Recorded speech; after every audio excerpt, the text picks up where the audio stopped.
Yo what's up guys, welcome back to my new video. तो नहीं तो गाइस, ये वाली फिर से एक और द सिबलिंग के ऊपर फिर रिएक्ट होने वाला है। तो गाइस चैनल को सब्सक्राइब और लाइक करो। वीडियो में चलते हैं, लेट्स गो।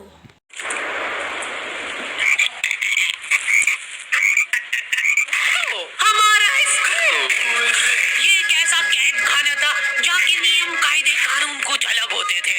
इस जेल के कैदी डेली अपने घर से बस्ता टांग के यहाँ पे आते हैं दिहाड़ी करने। कई माँ बाप उनके बच्चों को खुद इस जेल में फेंक के जाते हैं ताकि उनका बच्चा जिंदगी में एक सक्सेसफुल दिहाड़ बन सके। दरिंदे रोंदे बच्चा। मैं अपनी दिहाड़ी करने वैन से जाता था। हमारी वैन वाले ड्राइवर का नाम था भैया जी और उसकी वैन का नाम था मैजिक, जिसका हर दूसरे दिन टायर पंचर हो जाता था। बच्चे लोग स्कूल जाके पढ़ना सीखे ना सीखे टायर पंचर बनाना जरूर सीख जाते थे। लेकिन भैया जी से मेरा अलग अटैचमेंट था। उनसे मेरे को दिल से नफरत थी। ये आदमी सुबह 5 बजे आके मेरे घर के सामने हॉर्न बजाता था। अरे भैयू, ओए भैयू, जल्दी से तैयार हो जा बेटा, 5 मिनट में निकलना है फटाफट। 9 बजे का स्कूल है यार हमारा। लेकिन ये आदमी सुबह सबसे पहले आके मेरे को लेता था। उसके बाद हम 3-4 घंटे पूरे शहर भ्रमण पे निकलते थे। शहर के पूरे आखिरी कोने से बच्चे ले लेके आता था ये आदमी। जहाँ पे वैन जा भी नहीं सकती उधर कूदा कूदा के ले जाता था ये, और फिर टायर पंचर हो जाते थे। शाम पड़े वापस से हमको घर घर छोड़ के आता था ये। जिंदगी बर्बाद कर दी थी भैया जी ने मेरी। सबसे पहले लेते थे और सबसे आखिर में छोड़ते थे। लेकिन मैं फिर भी उसी वैन में जाता था क्योंकि चमेली भी हमारी वैन में आती थी।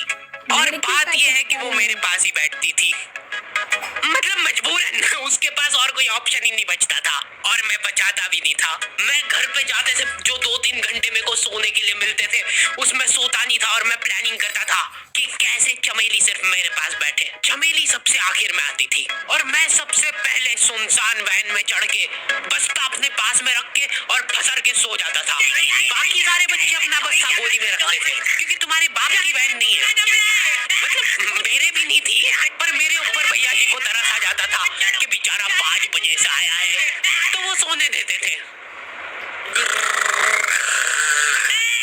अरे कैसे चला रहा है ये गाड़ी? रुक जा, गाड़ी चलाना नहीं आती क्या? देखो आदमी इतना तभी चिढ़ता है जब उसकी जिंदगी में कोई लड़की ना हो। नहीं है ना? नहीं, मैं समझ सकता हूँ लड़की ना होने का दुख दर्द। मैं भी किसी जमाने में लड़कियों की तलाश में गली मोहल्ले भटकता था।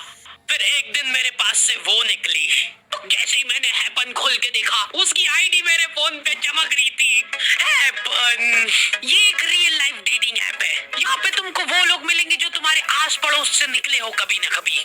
100 किलोमीटर दूर रहने वाले लोगों से बात करके फायदा ही क्या जब तुम मिल ही ना पाओ। और अगर तुम्हारी घिनौनी शक्ल देख के यहाँ पे तुमसे कोई प्यार मोहब्बत नहीं भी करता है तो तुम फ्रेंडशिप तो कर ही सकते हो फिर भी। So go and check it out happen. Link is in the description. लेकिन मैं सोता नहीं था। मैं आंख बंद करके चमेली के घर का इंतजार करता था। तो क्योंकि चमेली आखिरी में आती थी तो वैन पूरी पैक पुक हो रखी होती थी, बच्चे बाहर उबल रहे होते थे और मैं अपना बस्ता पास में रख के एक्टिंग देखो एक्टिंग। और जैसे ही वो आती थी, हड़बड़ाना नहीं, ऐसे टाइम पे हड़बड़ाते नहीं है कि फटाफट बैग उठाया और आओ इधर बैठो जल्दी। मत करना ये हरकत, भाग जाएगी वो। ठरक नहीं झलकना चाहिए जरा सी भी, एकदम सटल रखना है। क्या हुआ? और कहीं जगह नहीं है क्या?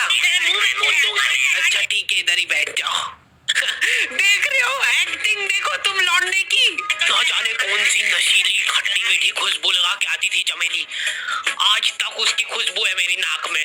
मैं वो खुशबू का पूरा मजा ले ही रहा होता हूँ, इतने में एकदम भभका बास आती है निगाह से। जैसे ही मैं बाहर झांकता हूँ मरा हुआ कुत्ता पड़ा है वहाँ पे। एक काली कार सूख करके निकली और मेरे बच्चे को मार दिया। कैसे करके निकली? ऐसे नहीं निकली थी, मैं यहीं पे खड़ा था। वो कार आई जी और जैसे ही वो बच्चा नीचे आया तब वो खड़ा, वो बच्चा चिल्लाया और फिर कार करके भाग गई। उधर कुछ बच्चे ऑटो रिक्शा से भी आते थे स्कूल। ऐसा लगता था कि पूरे स्कूल के बच्चे ही से एक ऑटो रिक्शा में ठूस ठूस के ले जाता है वो। ऑटो वाले और भैया जी दोस्त थे और अब ये बीच सड़क पे रेसिंग लगवा रहे हैं। इनकी गाड़ियां उबला रही है बच्चों से, फिर भी नहीं मान रहे ये लोग। स्कूल हालांकि वो पीछे मुड़ट के देख रहा है तो एक बच्चा नहीं बचा उसके ऑटो रिक्शा में। हमारे भैया जी बेचारे पीछे से उनके गिरे हुए बच्चों को उठा उठा के ला रहे थे। ये सब हरकतें करके हम लोग जैसे तैसे कैद खाना पहुंच जाते हैं।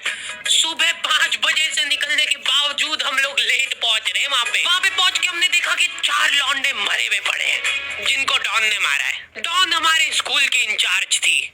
डॉन का कद छोटा था और पेट मोटा था और आश्चर्य की बात यह है कि समय के साथ उसकी हाइट कम हो रही थी। मतलब बड़े नहीं बड़े वो चलता एक बार को, पर इसकी कम हो रही थी।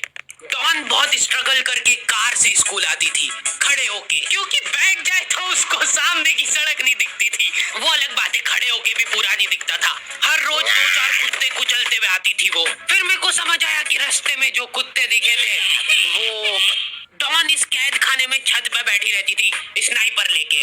कोई भी कैदी कुछ गलत गतिविधि करता हुआ दिखता था तो वहीं पे, मैडम इनकी लाश का क्या करना है? अरे ये तो आपको पता ही है। कहाँ रह गए थे यार जम्मू दीदी, फटाफट ये खून वून साफ करो। जम्मू दीदी बुलेट से स्कूल आते थे और ये अफवाह फैली भी थी पूरे स्कूल में कि उनके घर पे मर्सिडीज भी है। लेकिन जम्मू दीदी हम्बल रहना पसंद करते हैं। ऐसा कहा जाता था कि ये स्कूल ऑन पेपर जम्मू दीदी के नाम पे ही है, पर वो हम्बल रहने के लिए यहाँ पे झाड़ू पोछा लगाती है। वैसे मैडम इन्होंने करा क्या था? गैर कानूनी पेन फाइट का सट्टा खेलते थे ये लोग क्लास में। उससे मेरे को प्रॉब्लम नहीं है, मेरे को क्यों नहीं? हाँ, हमारी क्लास में पेन फाइट का सट्टा चलता था। हमारे इधर जो लौंडा पेन फाइट में जीतता था सामने वाले का पेन उसका हो जाता था। एक सेकंड भाई ये पेन फाइट वाली बात सही है। देखो हमारे स्कूल में भी चलता है पेन फाइट का सट्टा। तो हमने भी खूब खेले और अभी तक खेलते भाई हम तो पेन फाइट का सट्टा। और छोटी चलो चलो चलो बताते, बाद में बता दूंगा गाइस।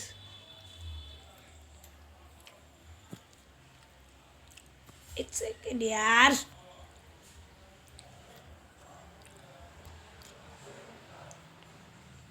हाँ हो गई। कुछ बच्चे अपना सब कुछ दांव पे लगा देते थे और कर्जे में डूब जाते थे। दोस्तों से पेन लेंगे फिर भी वो लोग हार नहीं मानते थे और अपने दोस्त से पेन उधार लेके खेलते थे और वापस हार जाते थे। किसी के पास पेन होगा किसी तो अब क्लास में कुछ बच्चों के पास पोटला भर के पेन पड़ा है और कुछ बच्चों के पास पेन ही नहीं है। पेन इस कैद खाने की करेंसी थी। जिसके पास जितने महंगे पेन वो उतना रईस। यहाँ पे ब्लैक में पेन इधर उधर होते थे। नॉर्मल लोगों के पास होते थे 5 रुपए वाले जीफी जेल, जो कि तुम एक पन्ने पे लिखोगे तो पीछे 10 पन्ने तक छप जाएगा। और उनसे भी गए बीते लोग होते थे जो 3 रुपए वाला यूज एंड थ्रो लेके आते थे और उससे भी उनकी अच्छी राइटिंग आ जाती थी। बहुत चिढ़ मचती थी यार मेरे को उनसे। और कुछ चुनिंदा रईस लोग होते थे जिनके पास होता था ट्राईमैक्स। हर बच्चे का सपना होता था कि उसके पास एक ट्राईमैक्स हो, साथ में आसपास 2-4 लड़कियां हो। प्लीज मेरे को यहाँ पे ऑटोग्राफ दे दो। ये लो ट्राईमैक्स किंग के। ये ट्राईमैक्स क्या बात कर रही है, सही में एकदम रईस लोग ही अफोर्ड कर पाते थे ट्राईमैक्स। वो बाबड़े भी एक एक अक्षर लिख के रिफिल खोल के देखते थे। खाली हो रही है तो एक बार एक रईस बच्चे का ट्राईमैक्स चोरी हो गया। पूरे स्कूल में हाहू मच गई थी। किसने चुराया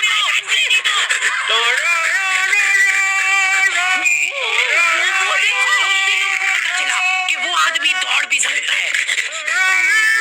हमारे स्कूल में कुछ भी कांड हो रहा है ये आदमी सबसे पहले दौड़ के आएगा, पूरा बैग खोल चोर, और बच्चों के बैग चेक करेगा। स्कूल वालों को भी इसकी सैलरी देते वक्त सबसे ज्यादा करती है। सैलरी की किस चीज की?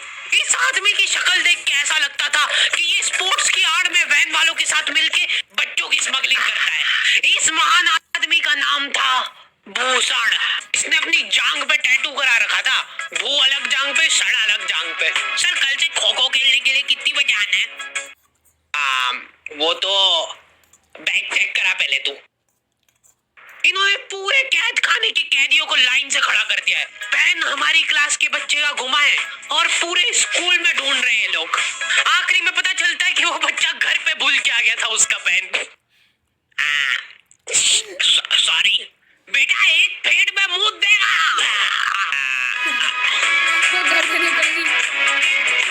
ऐसे तो नमूने बच्चे होते थे हमारे स्कूल में, और टीचर लोग उनसे भी गए बीते थे।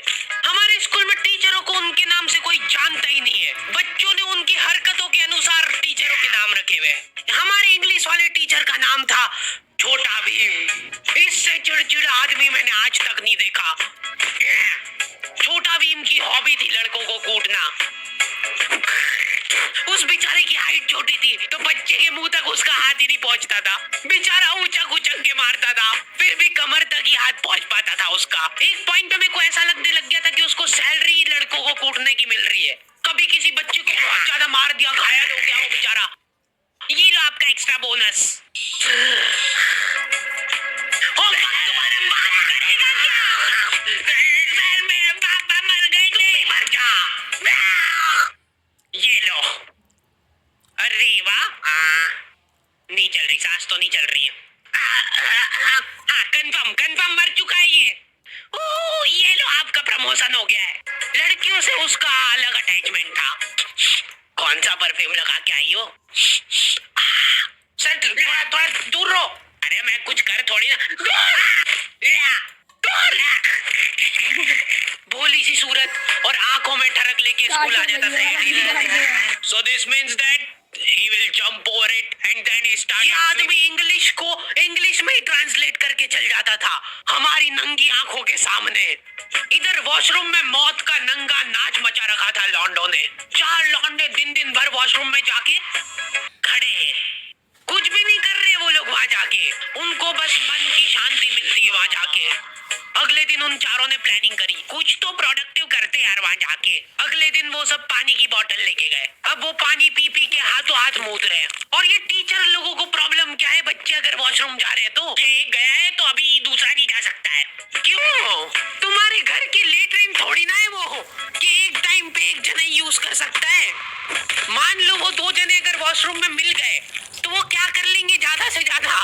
भाई यहाँ का बल्ब निकाल लेते हैं ना। हाँ निकाल लो, फीस भरी है अपन ने। ऑलराइट गाइस, वीडियो कैसी लगी कमेंट सेक्शन बता देना। ये लास्ट वाली वीडियो थोड़ी कट हो गई थी, इसलिए आज की वीडियो यहीं एंड करते हैं। आई होप आपको वीडियो पसंद आई होगी। Like subscribe and share. Take care, bye.